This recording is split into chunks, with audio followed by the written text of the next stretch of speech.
Hey guys, Dream Garage here.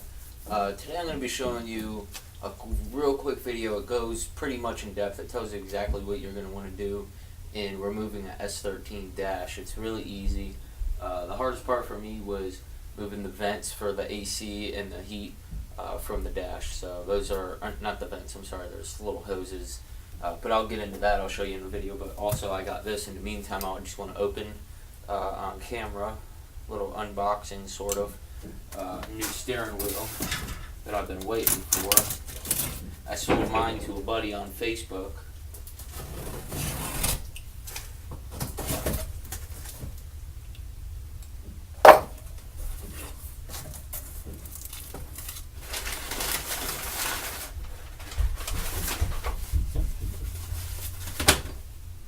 Oh look, they even gave me a horn.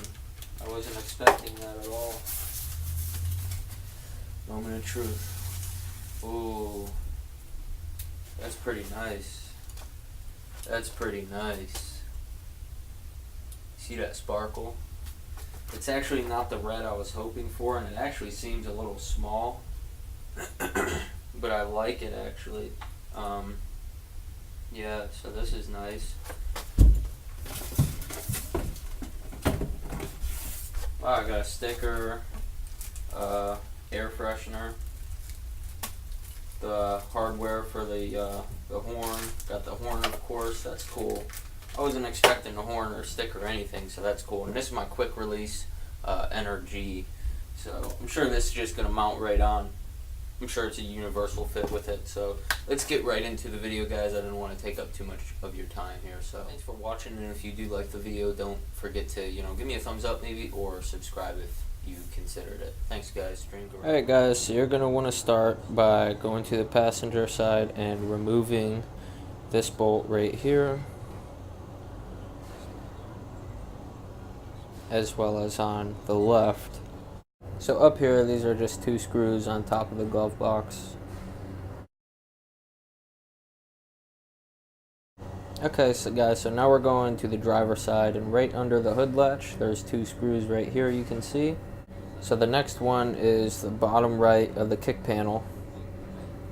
Alright guys, so now we're at the top of the dash, and you're going to want to remove these vents with probably like a plastic screwdriver, flathead, but be very careful because they're really easy to break. But here's one on the left, one in the middle, and then there's one on the passenger side. Okay guys, so I managed to drop 1 screw inside of the dash somewhere. It's gone, but this is how I was basically pulling it out. 2 long extensions and the socket, and it got it out pretty easily. So all that just took me probably about 20 minutes, honestly.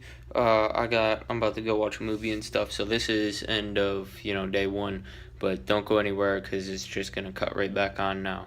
So here guys, with this little steering rack, there's 2 screws right here, and then if you follow, there's 2 behind it, and then there's another 2 behind that, so there's 6 total holding this on. Okay guys, so now to remove this panel, there's 2 screws on the top right here, and then on the bottom there's 1 screw. So right here, moving on to the left side, we got 3 screws on the top and 1 on the bottom. And make sure you pull off your trunk hinge before doing all this. It's pretty easy. Okay guys, here we're going to be pulling off the bezel. I didn't actually get footage of it, but this is just holding these buttons on. So what you're going to want to do is there's 2 bolts holding up the steering rack to the frame. You're going to want to take those off and push the steering rack down at the same time as twisting the bezel. And it'll take you maybe a little bit, but you're definitely going to get it. So don't give up and try not to break it because I heard they are pretty fragile. Also, when you do get it, just about off, right here, the dimmer switch, there's a plug there. And you're going to want to get that, and I forgot to pull that out. So I was yanking it and yanking on the plug, but I'm pretty sure it still works, so hopefully it does. So just make sure you get that one. Okay guys, to make this quick, to get the speedo out, there's 1 screw right here in the middle, and then next to it there's 2, and then on the bottom on each side there's 2. So on the left there's 2, on the right there's 2, and the farther left one and farther right one are for the dash, and the ones closer in are for the speedo. Okay guys, so now for the climate control, there's 4 screws that hold that on, and you're going to take those out, and then you're just going to lower it and then just push it back, get it out of the way, because you don't really need to unplug it, so just push it back out of the way. Okay guys, so this is actually my third time trying to pull the dash, and what happened was there was a screw on the bottom, way bottom right next to the door that I missed, and then same side on the left, bottom left by the door. So this is the third time trying to pull it, which is obviously the charm. So here we go. I just started with the bottom left, started to wiggle it up.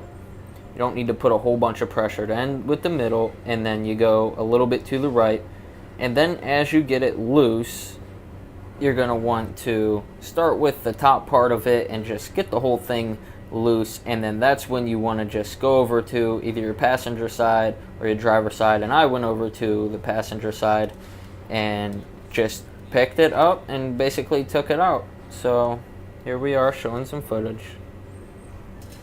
Alright guys, so this is one thing I didn't see mentioned in Nico. On the driver's side and the passenger side, there's a hose for the AC, and they didn't mention, you know, to pull those out, but they were actually pretty tight in there. The passenger side actually took me a little bit longer. Didn't take too long, but it was tightly in there, so I'm hoping that I can get those back in pretty easy. I'm sure I can. Everybody else did. So another thing that I did was put new LEDs in.